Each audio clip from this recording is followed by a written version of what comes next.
For over 400 years, the economy and culture of Gloucester and its surrounding communities on Cape Ann have been largely defined by the maritime industry.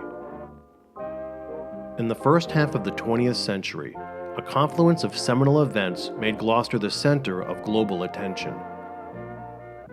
During World War II, the rise of immigrant populations, coupled with innovations in shipbuilding design and manufacturing to meet fast-growing consumer markets, made Gloucester the most invaluable fishing port in the free world. One surviving vessel from this era exemplifies the evolution of our working waterfront. I'm Corey Kukuru for 1623 Studios, and this is the story of Gloucester's fishing heyday, featuring the Evelina M. Goulart.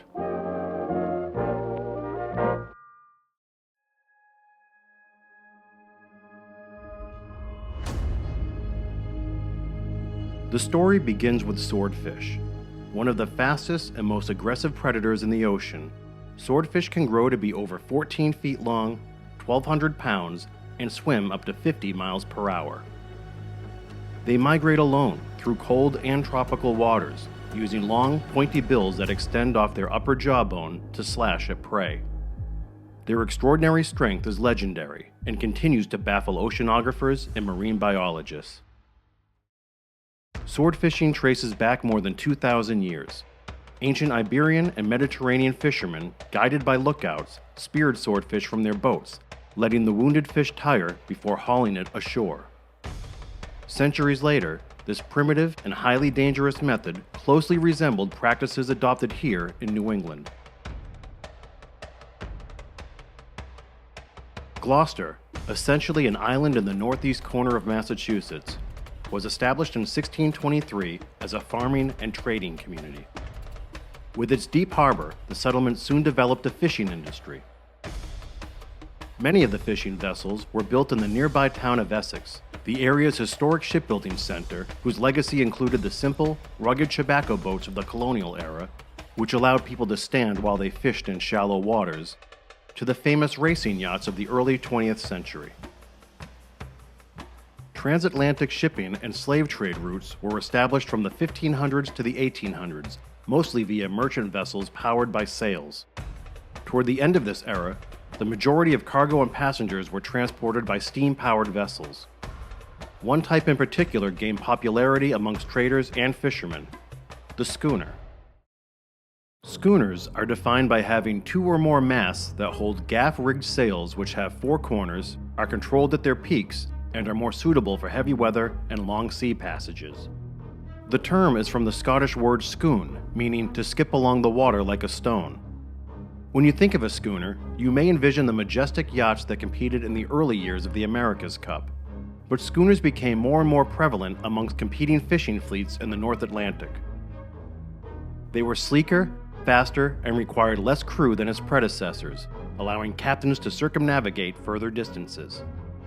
During these cross-Atlantic expeditions, mariners often stopped at ports in the Azores, a convenient Portuguese archipelago consisting of 9 volcanic islands about 1,000 miles west of its mainland. There, captains and commanders stocked up on oranges to fight scurvy and hired experienced crewmen. Over time, this built strong bonds between the Azorean and Western Atlantic fleets of Canada and New England, specifically on Cape Cod and Cape Ann.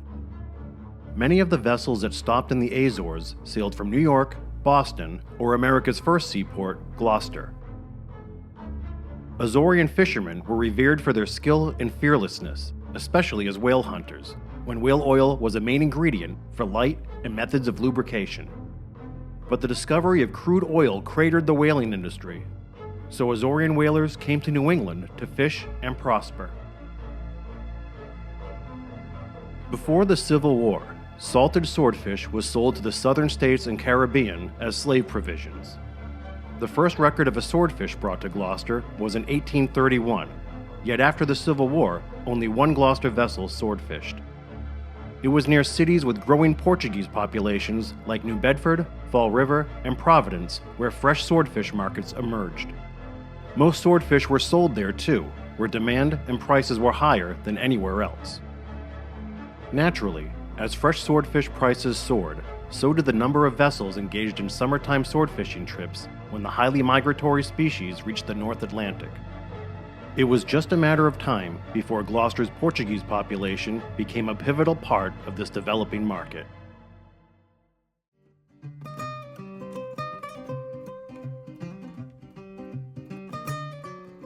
Gloucester had one of the largest Portuguese communities in the United States, composed mainly of 200 Azorean fishing families. Most of them settled within a 2,000-foot-long tract of land overlooking Gloucester's inner harbor that affectionately became known as Portuguese or Portuguese Hill. The heartbeat of the neighborhood was Our Lady of Good Voyage Church, a national parish that offered services in their native language. Our Lady was built in 1889 at the foot of the hill to minister the city's growing Portuguese population and protectively watch over the fishing fleet. A quick side story. The church was destroyed by fire in the winter of 1914, but the community rallied. With the generosity of people like Abram Andrew Jr., a resident and former Assistant Secretary of the U.S. Treasury, a new Our Lady of Good Voyage Church was built in only 15 months. Featuring 2 identical bell towers, it was modeled after the mission-styled Santa Maria Maddalena Church on the Azorean island of Pico. Andrew also commissioned a Portuguese artist to hand-carve a 10-foot-tall statue of the Virgin Mary, the patron saint of sailors, which he donated to the church. After World War I, Andrew, by then a congressman, saw to it that 25 carillon bells be shipped to Gloucester from England's John Taylor and Company Bell Foundry, the same company that forged the Liberty Bell. Andrew convinced Congress that the bell should be deemed a work of art, thereby waiving a 35% tariff on musical instruments. A bill was signed by President Warren Harding in 1922. The carillon at Our Lady's was the very first in the United States.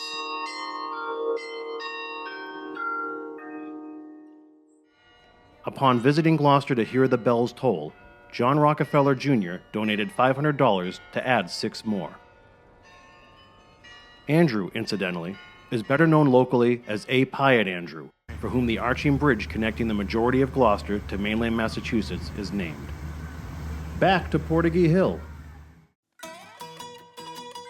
The immigrant fishermen grew up as part of Portugal's reputable fleet that routinely chased cod, or bacalhau, from dories. Dories are small, maneuverable rowboats about 15 to 20 feet long that were stacked on larger vessels with steam-powered engines.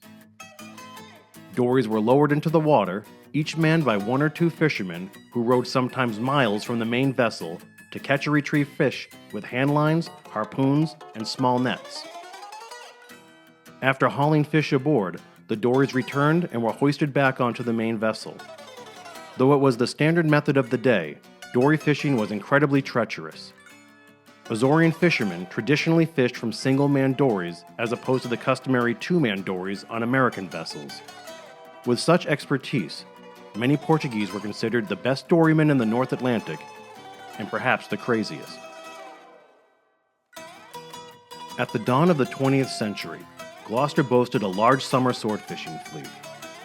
Most vessels were owned and operated by Portuguese fishermen who boosted the newfound sword fishing industry.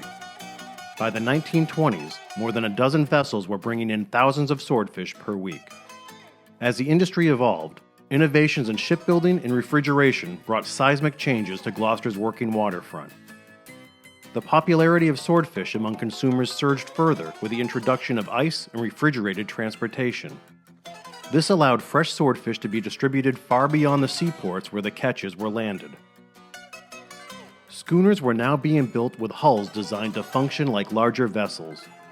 They were fitted with specific equipment that dragged cone-shaped nets underwater to catch more fish, known as otter trawlers. Otter boards, or doors as fishermen called them, stretch open the mouths of fishing nets, or trawls. These diesel-powered wooden vessels called draggers were safer, cleaner, and more affordable than vessels fueled by coal-fired steam engines. Pricey, steam-powered trawlers placed drag fishing in the hands of corporations with wealthy backers. But diesel-powered trawlers leveled the field by eliminating the reliance on dories. This meant individuals could own vessels outright and fish with smaller crews. allowing local fishermen to maintain independence amidst growing corporate influence. Throughout the first half of the 1900s, schooners built for drag fishing flourished. One of those successful schooner captains was Manuel Goulart. With decades of experience under his belt, Goulart, an Azorean native, had the Evelyn M. Goulart schooner built at the A.D. Story shipyard on the Essex River. Named after Manuel's wife, the Evelyn Goulart was christened by their young daughter Evelina and launched in 1925. It measured 72 feet long by 20 feet wide. Captain Goulart fished for 2 seasons but felt the vessel was too small, so he commissioned a larger vessel, the Evelina M. Goulart, which measured 84 feet by 21 feet, large enough to fit a crew of 10 and hold over 100,000 pounds of fish.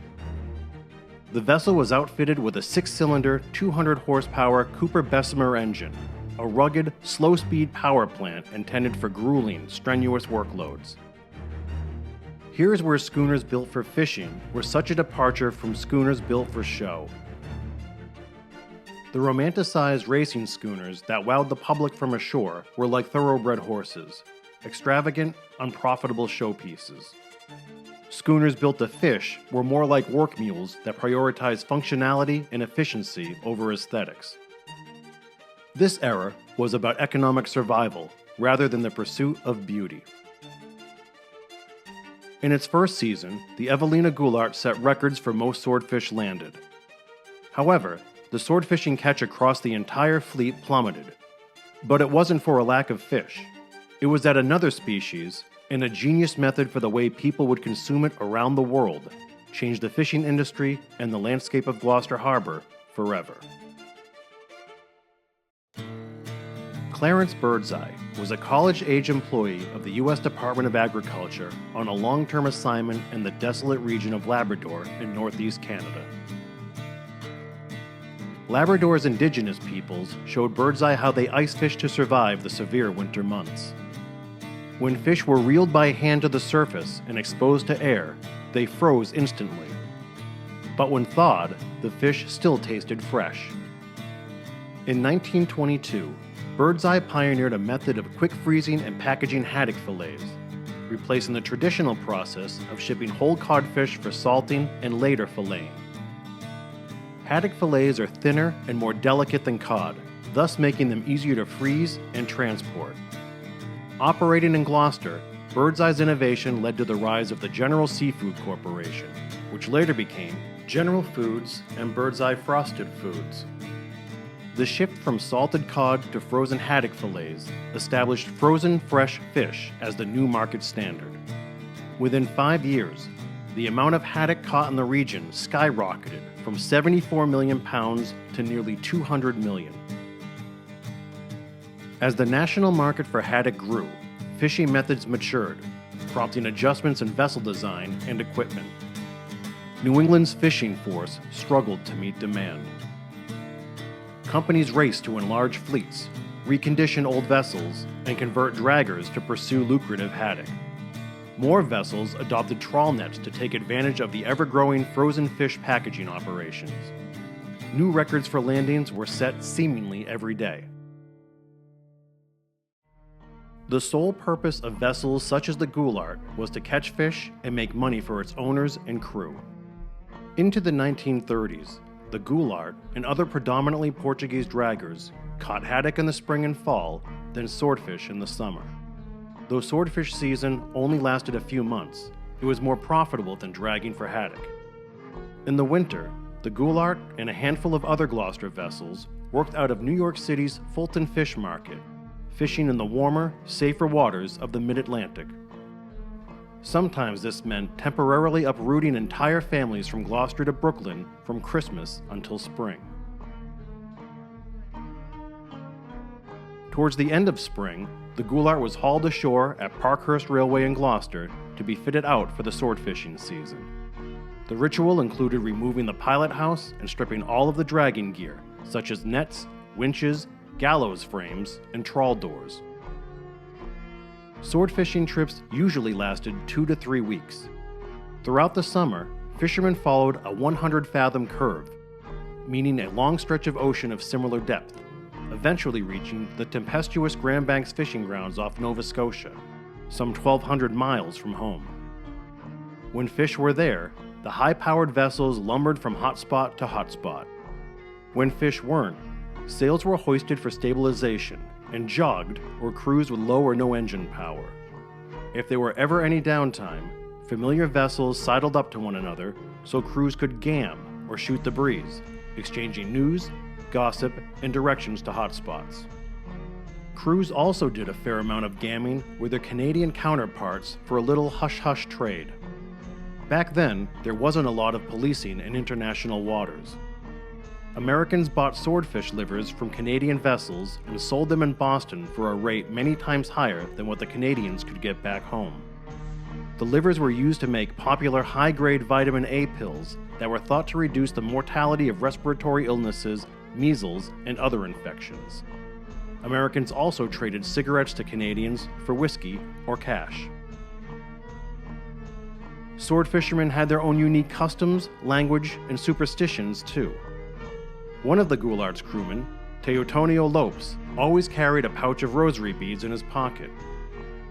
Crew members even clashed over the kind of food brought on board. The old-timers amongst many Portuguese vessels only wanted to eat fish and potatoes, as had always been tradition, probably because they were the easiest and cheapest provisions to stock. But younger crewmen, and the Canadian crews the local fleets often intermingled with, preferred meat and chicken. Think of it, just as ocean-fresh seafood was becoming popular in places far from the coastlines, so too were different types of beef and poultry being transported from inland to seafaring communities. The old-timers thought having chicken or gallina on board was bad luck. When the last catch the crews could handle was finally hauled on board, to the point where hulls literally bulged, the Portuguese vessels gathered before leaving the fishing grounds to form a circle in a sign of solidarity, and to wish each other luck on their journey home. The Goulart gained renown for record-setting feats in sword fishing that led to big paychecks. But make no mistake, this was back-breaking work. Though sword fishing was less physically taxing than drag fishing, fishermen were always at risk due to the aggressive nature of the species. Trips were often characterized by heart-stopping pursuits and horrific injuries. In fact, during the short downtime home between trips, fishermen used those precious hours to catch up on sleep and lick their wounds. Bad falls, injuries from equipment, and burns were commonplace, not to mention awful weather events, unpredictable seas, and debilitating illnesses. To protect their eyes from sun damage, some wore long-brimmed baseball caps with ear flaps and used borax or tea solution for rinsing. They even rubbed soot from the galley stack under their eyes to reduce glare and wore pale lipstick to prevent sunburnt lips. Every outing invited trauma. Masthead men were always in peril. Responsible for spotting swordfish, maintaining rigging, and inspecting sails, they climbed up to 75 feet to the tops of masts without any type of safety gear. It was one hand on the mast and one hand for yourself. There are many accounts of men falling from impossible heights or being electrocuted during lightning storms. In extreme cases, thrashing swordfish known as punchers pierced the hulls of dories and schooners with their razor-sharp bills. In one well-told tale from the 19th century, Captain Frank Langsford of Lanesville and a dory-mate were retrieving a 300-pound swordfish that Langsford harpooned from his schooner Venus, about 8 miles off Halibut Point. As they reeled the harpoon line, the wounded fish spun and surged upward. The sudden slack in the harpoon line felled Langsford. The sword thrust through the dory and impaled Langsford through his tailbone. Adrenalized and unaware he was badly injured, Langsford lifted himself up and held onto the sword so it wouldn't get away until the schooner reached the dory. Captain Langsford was helped on board, then collapsed. He died 3 days later. When word got around the docks, crews started affixing thick metal plates to the bottom of dories for protection. Fishing for a living is a feast or famine existence, and Gloucester struggled exceptionally throughout the Great Depression. Nearly 3/4 of the city's population was tied to the fishing industry. For a decade, the haddock stock nosedived. Not only was haddock overfished, but salted fish had lost its popularity, and you could only transport fresh fish a relatively short distance, making it economically unviable. Fierce foreign competition also put a big dent in the consumer market. Several businesses along the waterfront were shuttered. When word got out that any business was hiring, hundreds of unemployed men gathered and waited along the wharves in hopes of being chosen to make a day's pay. Once again, those in the fishing industry used their guile to make necessary adjustments. To stem the economic disaster, fishermen focused on an abundant species with a promising outlook that was much closer to home: Acadian redfish. Historically, redfish was considered a trash fish, meaning it was thought to be inedible or have no value. But with trawl nets, redfish were being caught hand over fist in the nearby Gulf of Maine. It could also be served and preserved in a variety of ways. To appeal to the masses, and to not confuse this species with other breeds of redfish in the Gulf of Mexico or the Pacific, Acadian redfish was marketed by its more consumer-friendly alias, ocean perch. Gloucester's surplus of vacant buildings, unused vessels, and out-of-work fishermen made it the perfect spot to rapidly develop the ocean perch fishery. The local economy did a 180. Just before World War II, redfish landings ballooned fourfold to 100 million pounds. Gloucester surpassed Boston as the world's leading fishing port. Accordingly, vessels like the Goulart responded to the market shift and set their sights on ocean perch. They scooped the fish by dragging nets made of sisal or tarred cotton. Yanking nets across the rough ocean floor led to constant upkeep, so every vessel had twine men dedicated to repair nets. Dozens of fishing families and neighborhood kids also repaired nets when the fishermen were in. Actually, it's hard to express just how many people here were involved in the fishing industry. There was a job on the wharves if you wanted one: packing fish, canning fish, descaling fish, icing fish, delivering fish, smoking fish, selling fish, marketing fish, studying fish, not to mention all the ancillary industries that maintain the fleet: riggers, caulkers, painters, machinists, mechanics, oilskin manufacturers. The list of shops and jobs goes on and on. Everyone who lived here was connected to the working waterfront. One of the most important jobs on the wharves was that of the lumper. Lumpers were on-call day laborers who unloaded fish the moment a vessel reached a dock.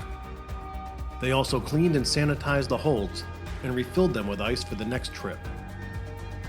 Some turnarounds for fishing trips happened within the same day, so not only did lumpers work non-stop to remove and sort through hundreds of thousands of pounds of seafood in one shift, they allowed crewmen valuable time off. Ask the families of fishermen how often they're home. In more than 10,000 instances in Gloucester alone, fishermen didn't come home at all.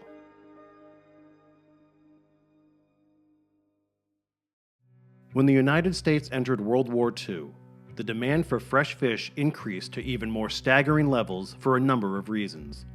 There was a massive meat shortage throughout the country.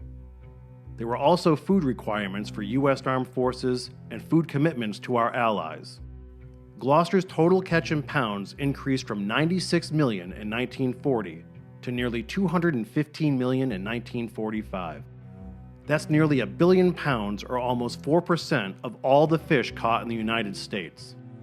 The fishing fleet accomplished this despite having 20% of its vessel tonnage, or amount of cargo, requisitioned or set aside for the federal government. In the summer wartime months, the Goulart was a true highliner, a vessel that consistently returned with massive catches. The government also summoned the strongest vessels of Gloucester's fleet to aid in the war effort.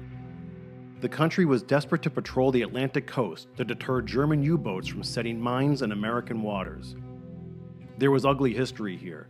During the First World War, German submarines sank 18 fishing vessels from Gloucester and Boston. But fishing schooners had that one distinct advantage. They could operate with their engines off, using only their sails to jog along the water top at a few knots. If captains wanted to stay in place, they would hove to or point their bows into the wind. Schooners were a big problem for German submarines because U-boats relied on warning impulses from the vibrating propellers of approaching vessels. The largest Gloucester draggers capable of supporting depth charges, explosives that could be dropped from a vessel and detonate underwater at a preset depth, were either sold, leased to, or confiscated by the Navy. This is the Babe Sears, one of the Portuguese fleet vessels that, like the Goulart, was built at the Story shipyard in Essex. It was taken by the Navy and fitted as a coastal patrol craft. Vessels not confiscated by the Navy acted as specially equipped volunteer observers. The Goulart was part of Gloucester's volunteer U-boat spotting fleet. It continued to fish and wasn't altered in any way. Her role was to report any submarines to the Coast Guard by transmitting coded messages via shortwave radio. The Coast Guard then warned all vessels in that area. The Germans, knowing they had been exposed, were forced to move further out to sea and remain below the surface to avoid detection. The maritime wartime effort of the local fleet was extremely dicey. Germans targeted unarmed fishing vessels, robbing them of fuel and supplies. On June 3, 1942, two Gloucester draggers in the Gulf of Maine, the Ben and Josephine, as well as the Aeolus, were trailed by a German submarine that surfaced and fired warning shots. Both incidents were only hours apart. Each crew was ordered off their vessel and into their dories under a hail of gunfire. Remarkably, in each case, the German U-boat commanders allowed the fishermen to row away before shelling and sinking the vessels. Unable to radio the Coast Guard, the crews rowed for 36 hours until they reached the Mount Desert Rock Lighthouse Station off the coast of Maine. On June 15, 1944, the Boston trawler Lark was attacked. Its captain, James Abbott of Gloucester, took cover behind the pilot house to avoid being hit by 2,000 rounds of small ammunition. The Lark was able to limp back to port. After the war, the vessels used by the Navy were returned to their owners, having received commendations or citations for bravery and service to the nation.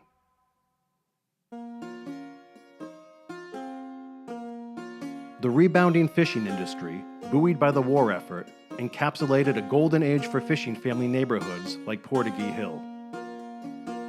Like other tight-knit immigrant enclaves on Cape Ann, the Hill was a community that looked after its own.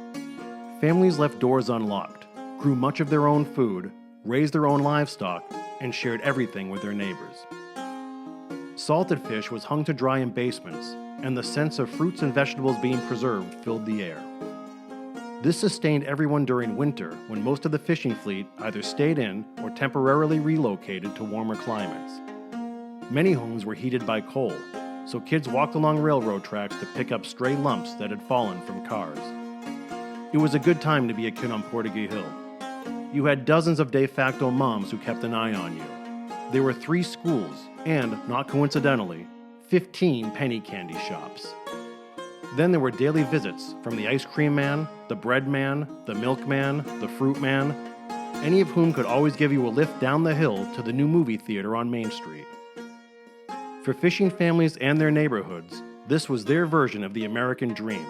It wasn't an easy life, but the opportunity for a better life if you worked for it. And at the roots of that life were the family-owned fishing vessels that provided for everyone. And this story cannot be told without mentioning just how important women were throughout this era. With fathers, sons, and brothers gone for weeks at a time at sea, and hundreds more who served in the military, it was the women of Cape Ann who became the factory workers, welders, and shipbuilders. They volunteered for the Red Cross and USO. It was the women left behind who stepped up to raise their families, tend to the fishing industry, and keep the neighborhoods intact. After World War II, Manuel Goulart retired and sold his shares in the Goulart to acting captain Manuel Carriço, along with crew members Teotonio Lopes, John Lopes, Agostino da Silva, and local marina owner Frank Alexander.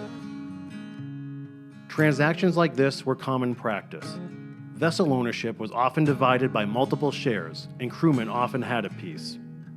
Carriço, with previous experience as skipper and partial owner of the Goulart since 1945, became the principal owner. By the early 1950s, large vessels like the Goulart became too expensive to operate and turn a profit sword fishing, so they shifted to drag fishing permanently. Additionally, the redfish stock on the Grand Banks was seriously depleted and moving northward. Fishermen were traveling much further to catch less fish. It was a scary proposition. Fewer young men with families were willing to risk a life at sea for such long stretches. Gloucester also lost its grip as the fish processing hub when technological innovations made the practice possible not just in major ports, but anywhere. Consumer tastes and preferences changed too. Lastly, Canadian fisheries in Labrador and Newfoundland bought several of Gloucester's major vessels, which made sense as they were much closer to the fishing grounds. All of these factors contributed to the end of the most productive era of the local fishing industry. And it was obvious to those whose livelihoods depended on it that their world would never be the same. Captain Manuel Carrizo retired in 1977. The family sold their Gloucester property and moved to New Bedford, where the Goulart continued fishing under new ownership. During Hurricane Gloria, a powerful storm in September of 1985, the Goulart was struck in the stern by another vessel that had gone adrift in New Bedford Harbor. The crew managed to get the Goulart back to the dock, but its fishing career was over. She was decommissioned and slowly settled in shallow mud while the owners decided what to do with her. It became a hazard to navigation and was scheduled to be demolished when a captain in Martha's Vineyard named Bob Douglas contacted the Essex Shipbuilding Museum about rescuing her. In 1989, Douglas hired a diver to inspect the vessel. At his own expense, Douglas raised and hauled out the Goulart. She was patched and caulked several times while the town of Essex hotly debated whether the vessel should be hauled ashore, and if so, where. It was finally agreed at a town meeting to bring the Goulart to the public town landing, which happens to be adjacent to the Old Story shipyard where it was built. Hundreds of volunteers helped transport the Goulart from New Bedford Harbor to the Essex River and haul her out for conservation work.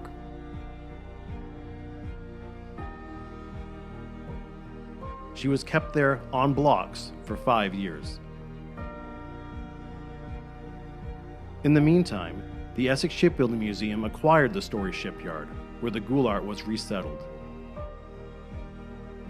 It now rests as an historic exhibit. One of the last schooner/fishing draggers of its kind, just a few hundred yards from where she was built by hand and launched in 1927.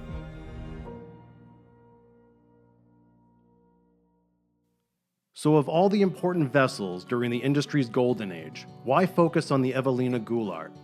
Well, she stands as a remarkable example of a transitional schooner crafted during the 1920s and 30s that blended elements of sail and power. Unfortunately, there is very little documentation about these transitional vessels.